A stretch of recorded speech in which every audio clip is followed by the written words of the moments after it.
Welcome to the Contact Cafe. I'm Gerald Chan, your real estate barista, bringing hot topics and steaming insights in the dynamic world of Richmond real estate and lifestyle. I was recently invited by a fellow South African expatriate and YouTuber to talk about buying a home in Vancouver. Thank you, Callie. This topic has universal appeal, so please join us. All right, folks. So we're back with Gerald, the realtor from Richmond. Yes. And we're going to talk about buying property, buying and selling, but mostly about buying property in Canada, yes. Real estate, how to go about it, what the process is, and you know, just kind of a bit of a breakdown of how it all works. So, Gerald, take it away. What's the first thing you need to do if you are looking to purchase a property in Canada? Yeah, one of the first things that we should do, is to find a realtor that you know, like, and trust. Okay, how we identify this realtor is basically each person is different, and maybe I like this realtor, but somebody else might not like.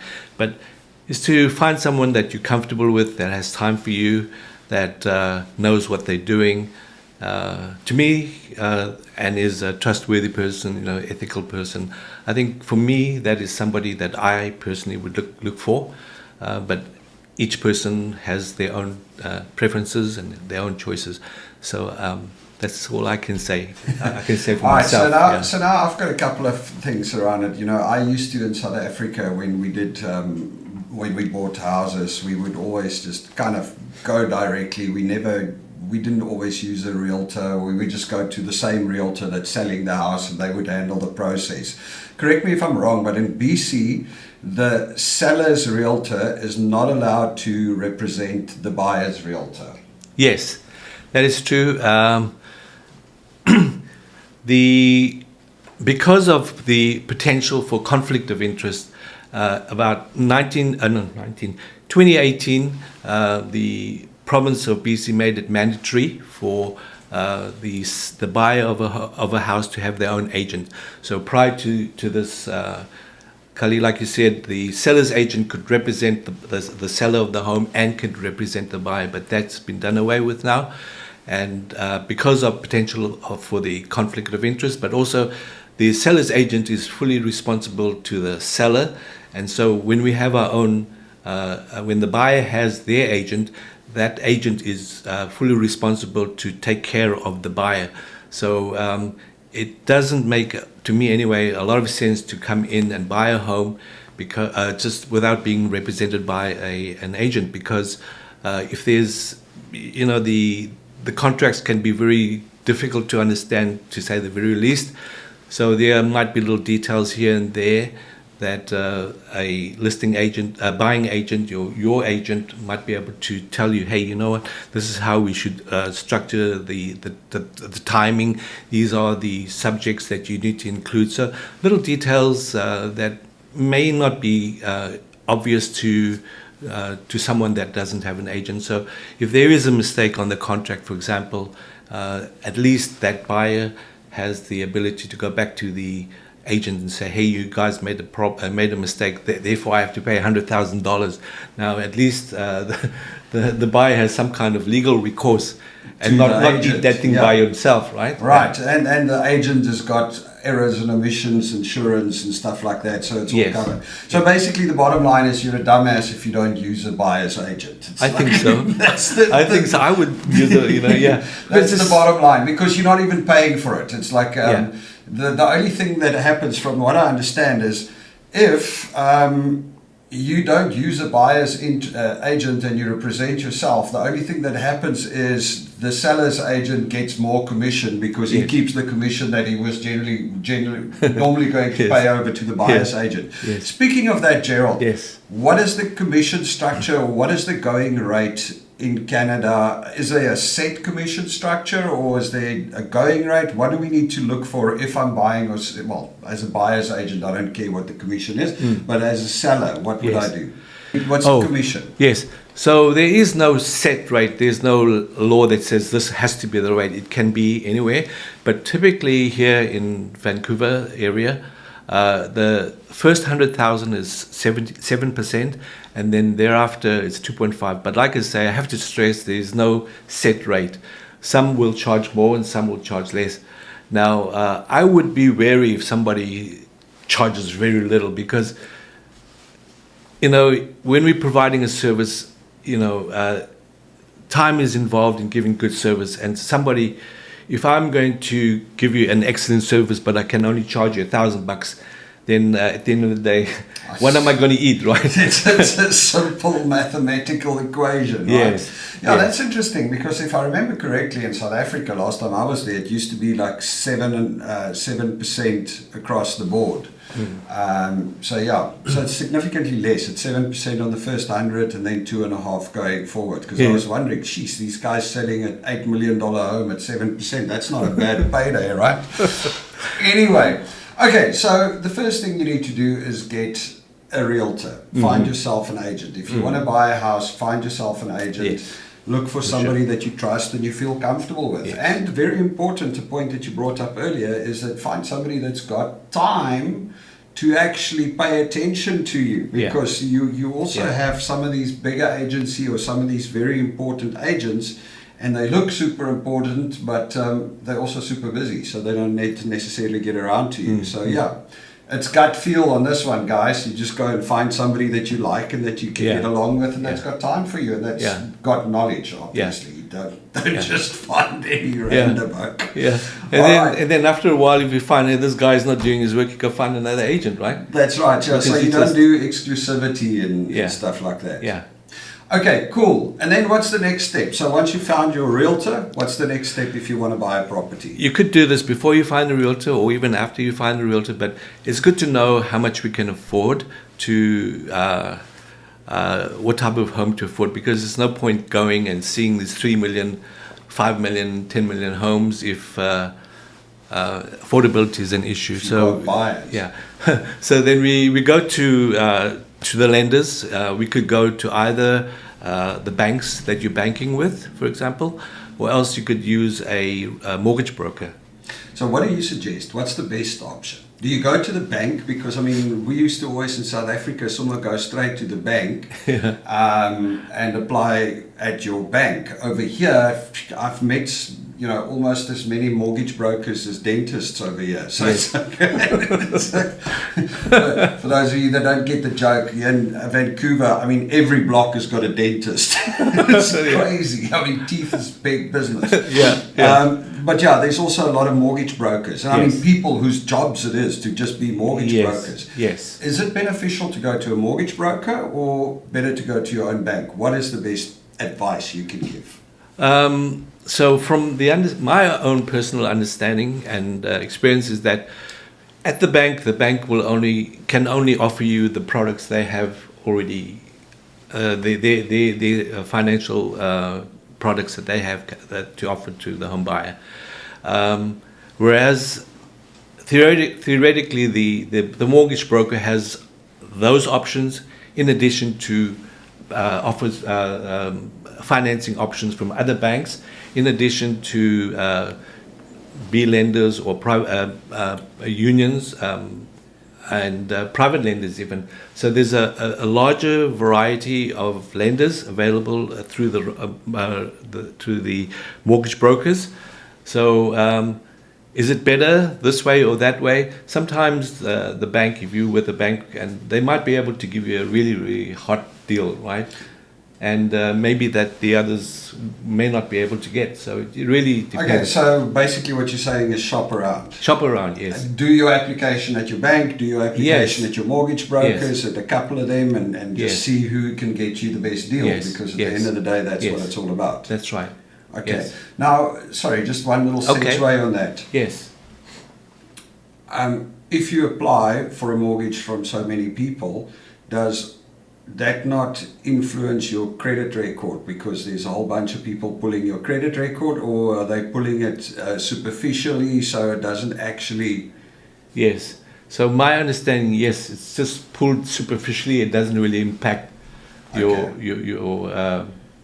credit score. Yeah, because I do know, I think it was in South Africa, it used to work like that. If you have a bunch of people pulling your credit score, suddenly they're like, oh shit, this guy's going to do a lot of credit, so we need to we need to lower his score a little bit. Okay, brilliant. Although having said that, I'm not in the mortgage world, so my feeling is that, always check with your mortgage broker, always check with the professionals, right?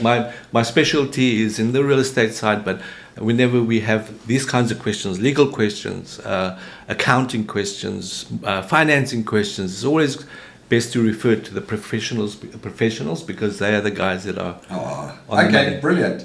Well, if any of you know, I mean, feel free to put it in the comments. I mean, I would like to know whether if I go out and I go to a bunch of mortgage brokers to try and find the best deal, does it negatively impact my credit score?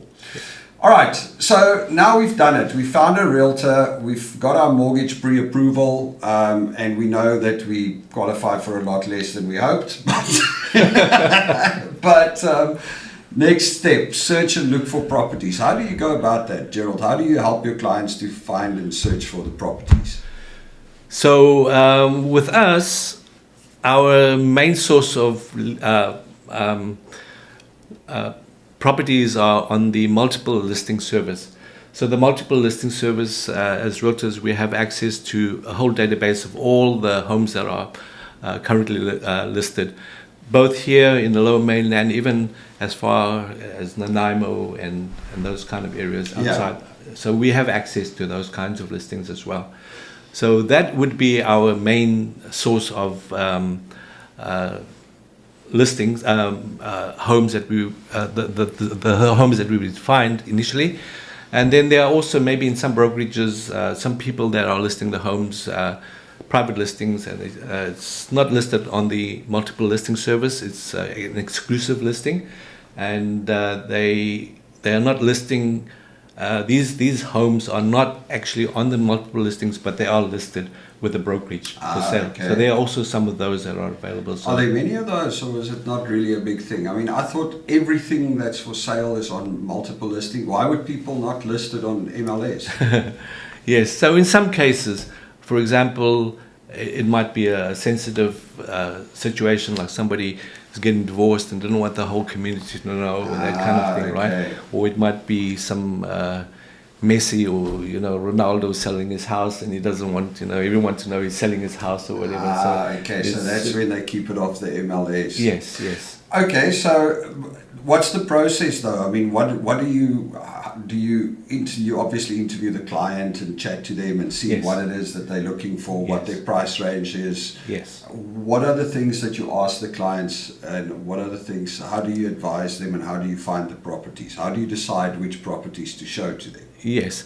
So by and large, it depends really on the client where they prefer to live. Some people, for example, like to live in a rural area, and then we'll say, okay, maybe we can try Langley. Or some people like schools.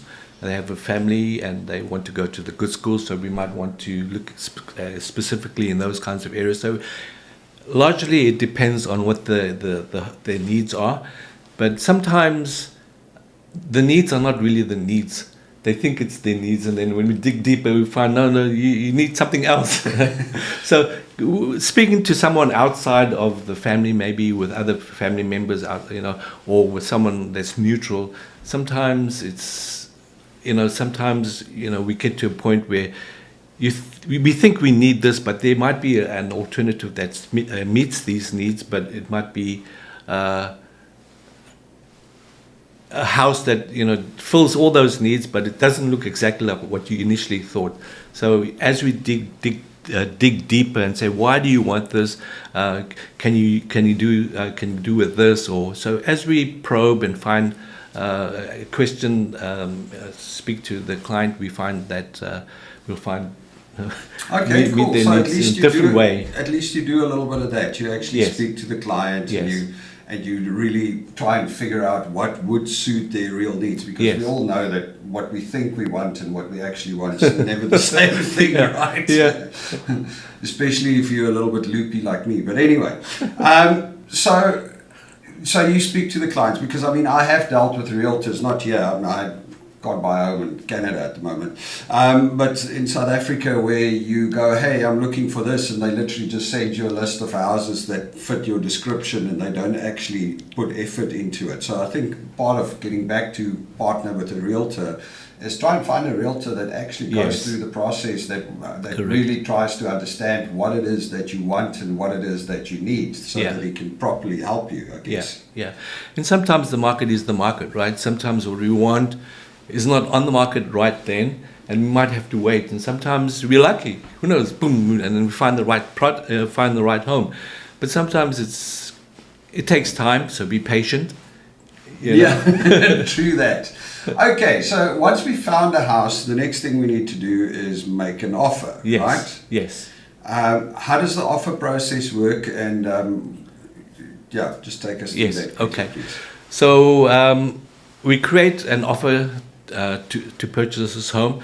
There are a couple of dates, and I'm going to just, because I've made notes of these dates. First of all, the offer has a date, and then the offer has an expiry date. So sometimes what happens is we make an offer, but this offer is only going to be open until 11 o'clock in the evening. And if it doesn't get, if the seller of the home doesn't accept the offer, then that offer expires. But if it does expire, we can still make some changes and then resubmit an offer. Yeah, the same offer, just change the dates, right? And then initial off the dates that we've made changes to. Okay, once the offer has been submitted, then the seller accepts the offer. Once the offer is accepted, what happens is that the buyer has 3 days to change their mind. Oh, really? Yeah. Okay, so if I issue an offer to purchase a property and the seller accepts it, and we're now under offer, I still have cooling 3 days. So there's a cooling period. There's a 3-day cooling period. Yes. Yes. Does the seller have a cooling period? No, the seller hasn't got a cooling period.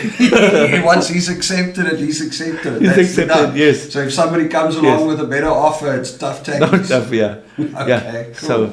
So the cooling period doesn't come without a cost. Yeah. Right. So the cooling period, you have 3 days, 3 full days. The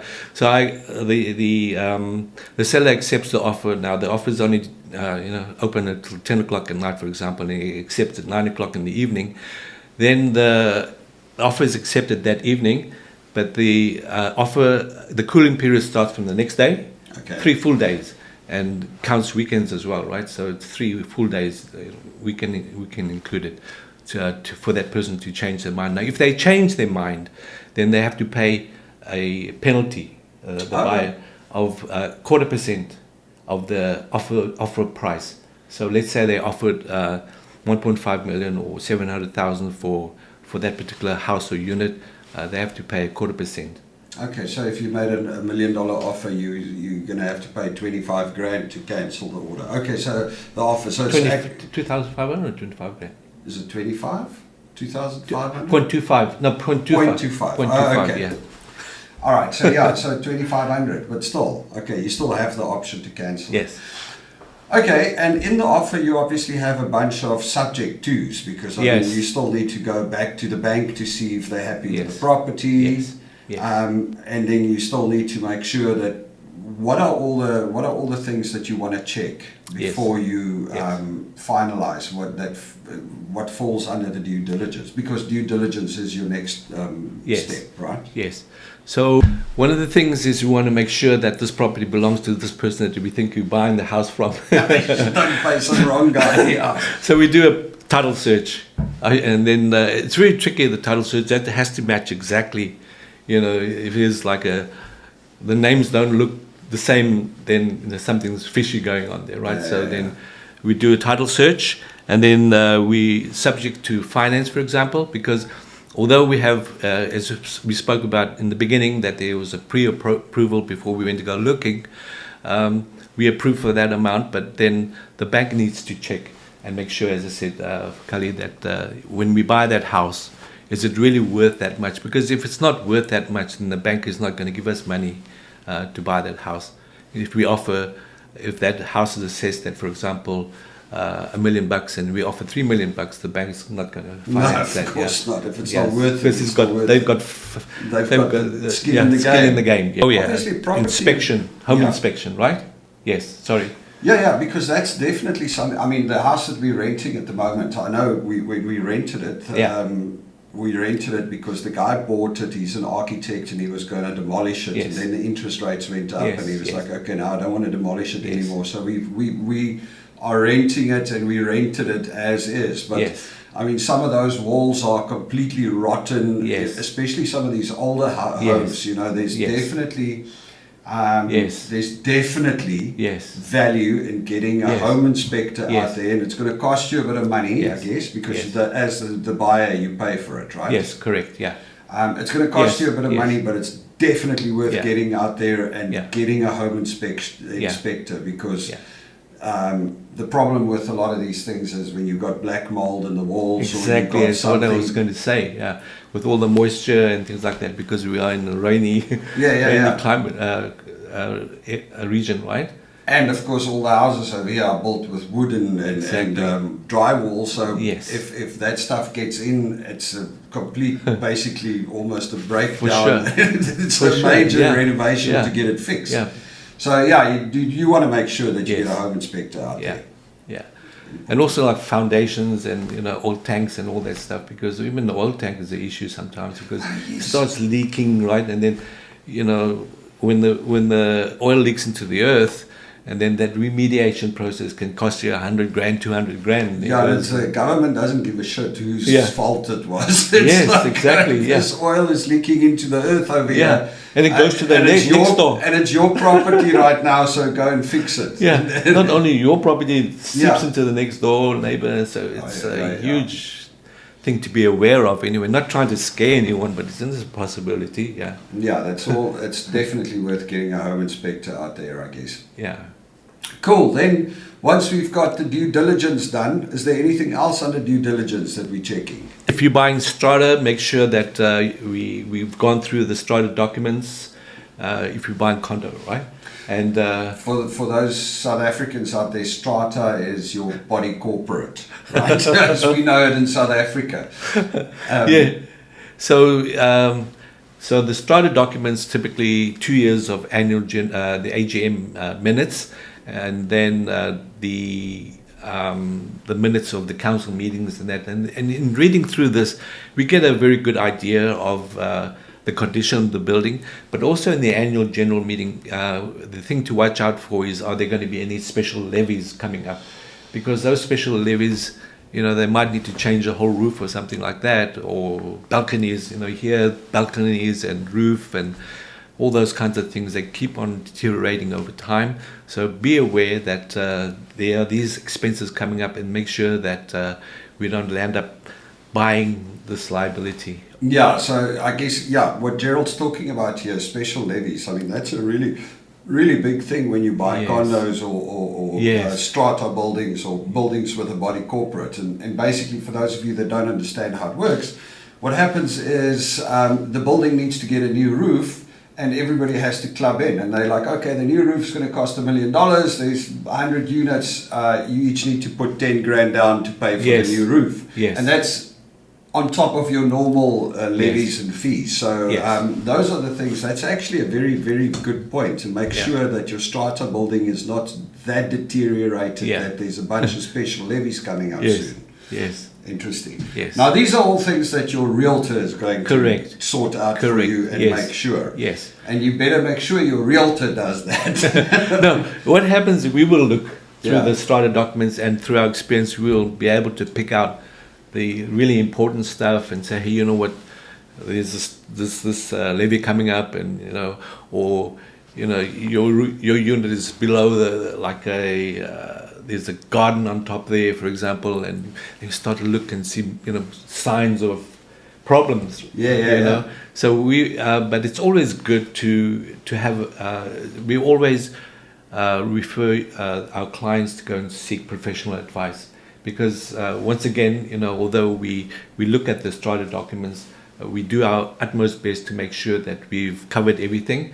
But sometimes there are things that we will miss. So it's always good for the potential for the buyer to get independent advice as well. These days you can get it important. from ChatGPT. Put the strata document in there and ask the You questions. have a point there. You have a point. Interesting. Yes. All right, cool. So now we've got our due diligence done. We're happy. The next step. Yes. So now, the next step would be we've decided on the completion date. So we need lawyers. So early on in the whole process, we would have appointed a lawyer to take care of all this business.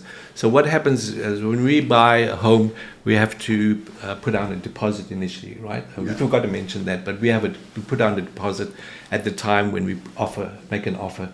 So then when the offer is accepted, the home seller would know that, hey, I've got 5% deposit from the potential buyer.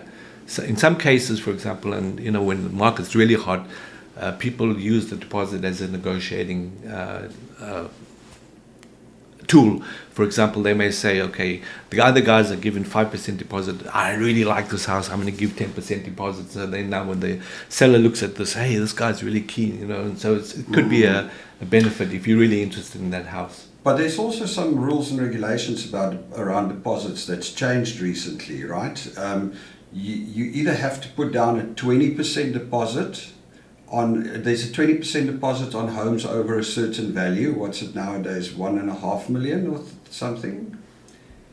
And then the smaller deposits, the 5% and the 10%, but then you still have to also take out deposit insurance. Okay. So the deposit, Callie, I'm speaking to is when we make an offer to purchase the house, so right? Directly to the directly going to the seller. Okay. But then there's also the down payment. That's what I'm talking about, is the down payment. The deposit when we make a loan, that's 20%, as you say, right? When we go to the bank or the lenders to get a loan to pay for this house, then we need, as you say, 20%. That's the minimum deposit, down payment. Deposit. Anyway, but then we can go down to 5% if we get the insurance, what you're talking about, the home mortgage protection insurance, so that if there's a default, then the insurance pays, for the balance of the deposit. Yeah. Okay, and the process works like, so we're saying, hey, we're going to buy this home for $1 million. Yes. The homeowner says, okay, cool, or the seller says, yes, I'm in, I accept the deposit. And we now say, well, we're going to give you $10,000 or 10% deposit now. Yes. And then as soon as you accept the offer. So if he accepts the offer, we transfer the money directly to his account, or do we transfer it to... Yeah. So now it goes into the seller's... escrow account. Yes, it goes to the seller's brokerage account. Yeah, because you don't want to transfer it directly to the seller and then No. Yeah, exactly. Goes, the words are all of a sudden escaping me now, but it goes... It happens. It goes into the brokerages, there's a special word for it, sorry guys. Escrow account. Yeah, and that money cannot be touched, right? And if, for example, there is a default or something happens and that money has to be removed, given back to the buyer, for example, then the seller cannot just say, okay, I need the money back. The buyer cannot say, okay, I need my deposit back. It has to be signed off by both the buyer and the seller. Okay. Yeah. Holding account. Yeah. In South Africa, we call it escrow. Yeah. Okay. And then basically what happens is the bank says, okay, we're fine with it. We do our due diligence. So we say, right, we want to close. We're happy. We want to carry on. And then the bank says, okay, that's cool. We're happy with the deal as well. So we'll give the money. So the bank gives 80% of the money if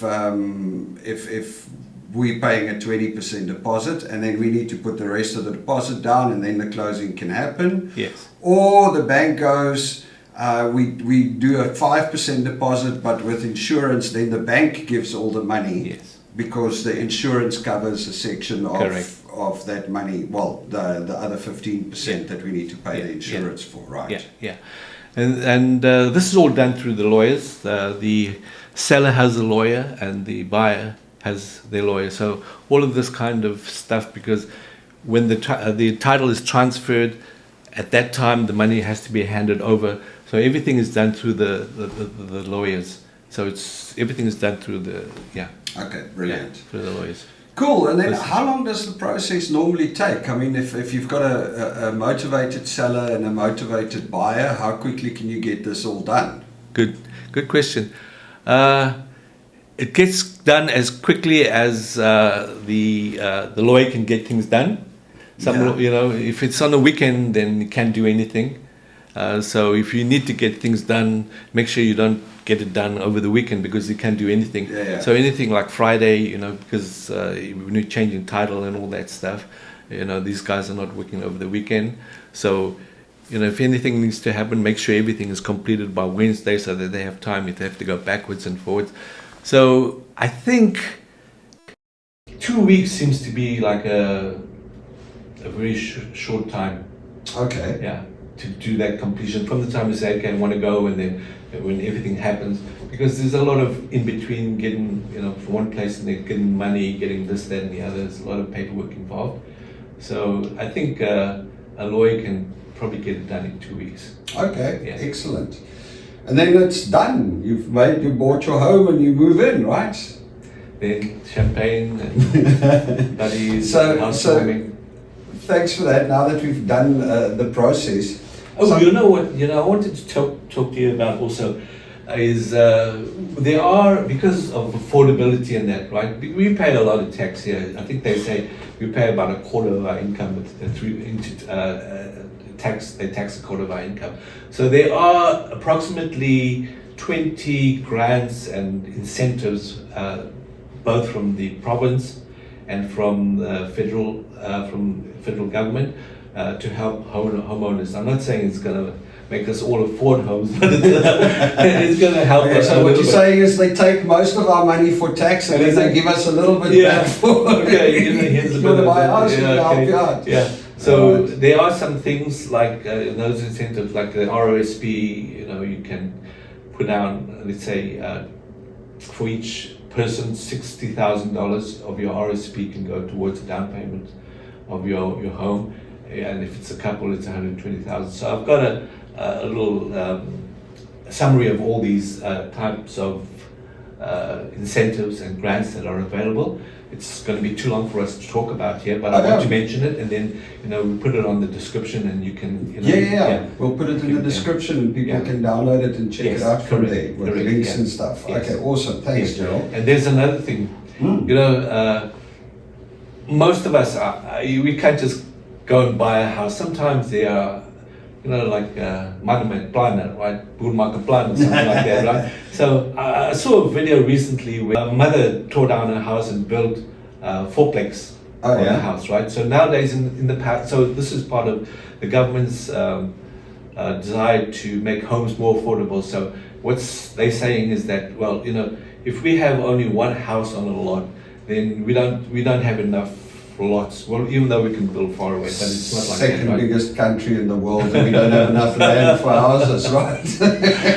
Okay, wow. So anyway, they said, okay, well, in this case, if what we could do is take an existing lot, and then you can build 4 houses on that lot, or 6 houses. So this is called Build 44, or something along those lines. It's multiplex or small scale multi-unit housing. So, for example, this family I'm talking about is the mom demolished their existing house and built a fourplex, and each of these homes is on separate title. So so what she did was she's living in one of the units, and then the children are occupying the other units, right? And so if later they want to sell that, they can sell it and buy, and somebody can buy it. And so all of these are on separate title. So for us, that's I'm just going to mention this. Maybe some people are interested. Is that if we are open to that idea, we could get 4 families that might be interested in buying this larger lot in Burnaby, for example. In West Vancouver, I think I was speaking to a builder they're not yet as receptive, although they have these big lots. The municipality is not that keen to have these. Yeah, they actually refuse to acknowledge that law, but I think they lost the case because at the end of the day, the federal government or the BC government has the say. Yes. So what Gerald's talking about is they actually made a law. What was it, last year? They brought Correct, it into yes. play where they said that any house can now be four. You can build on any big single-family lot. You can break it up and build 4 separate homes on the lot. Yeah. And West Van did not appreciate that at all. The West Van Council actually patently refused to approve any of that. They came out and they said, we're not going to do it. Yeah.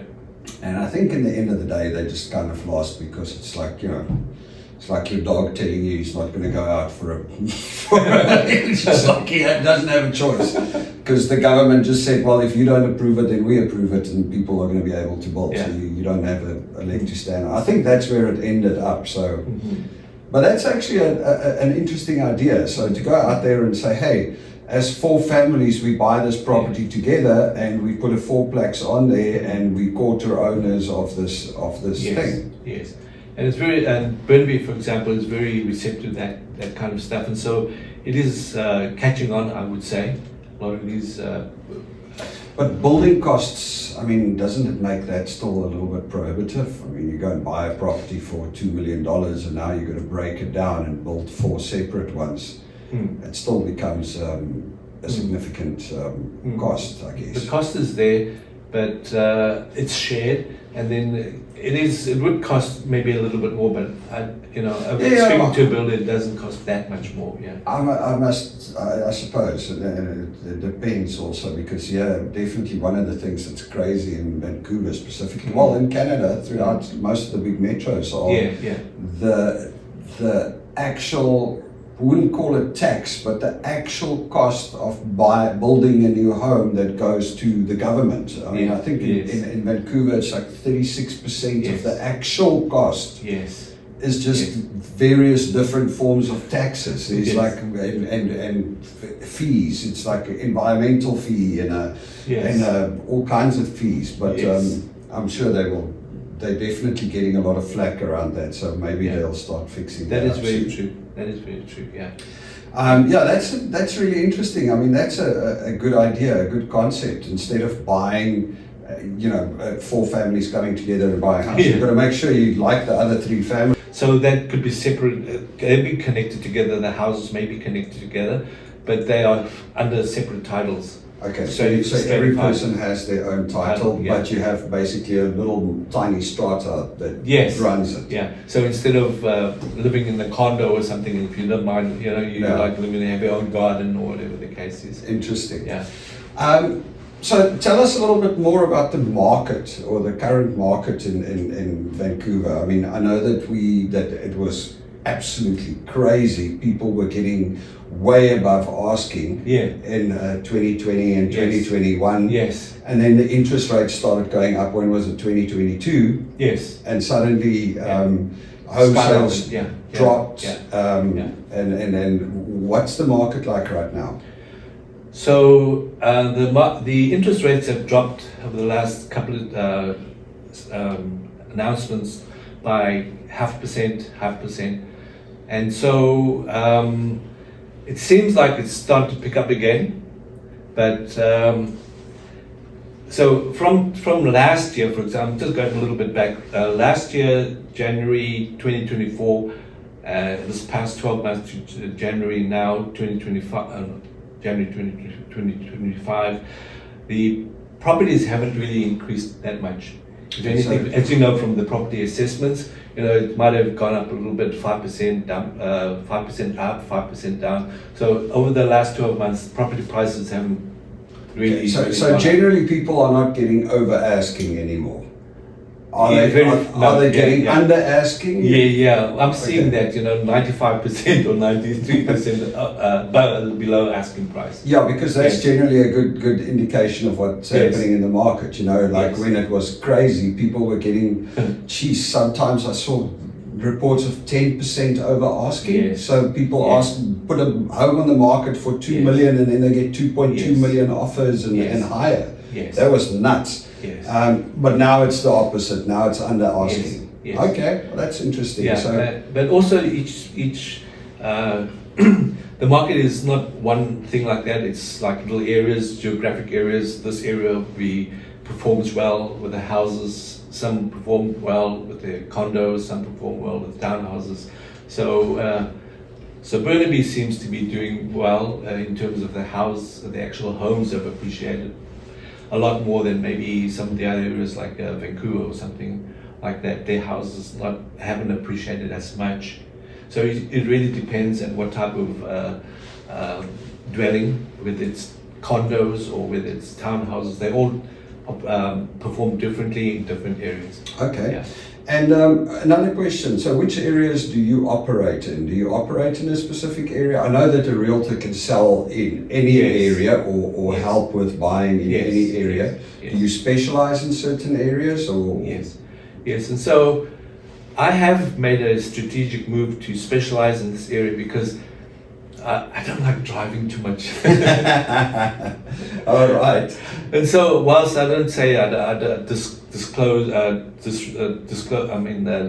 disregard clients from outside of this area, I do specialize in this area because there's so much to learn about every area that we're in, right? So if you're in West Van, it's a whole ecosystem, a whole system in and of itself. Yeah. And Richmond has its own schools, which are the good schools, which are how does the infrastructure work and all those things.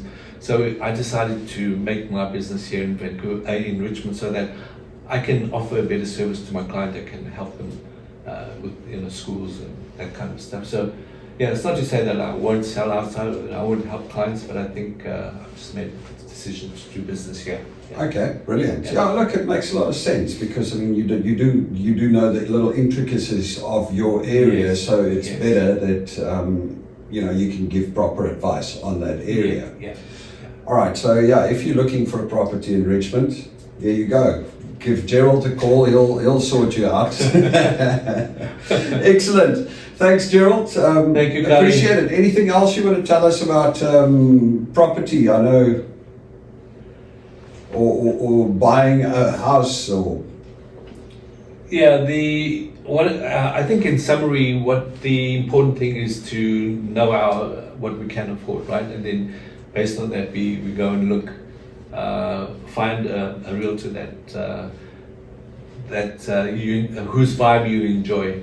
Give it the correct vibe, right? that's it. I mean, at the end of the day, like I said earlier, I think it's a gut feel thing. You need somebody that you can talk to. You need somebody that you enjoy and somebody that you like the vibe of. Yes.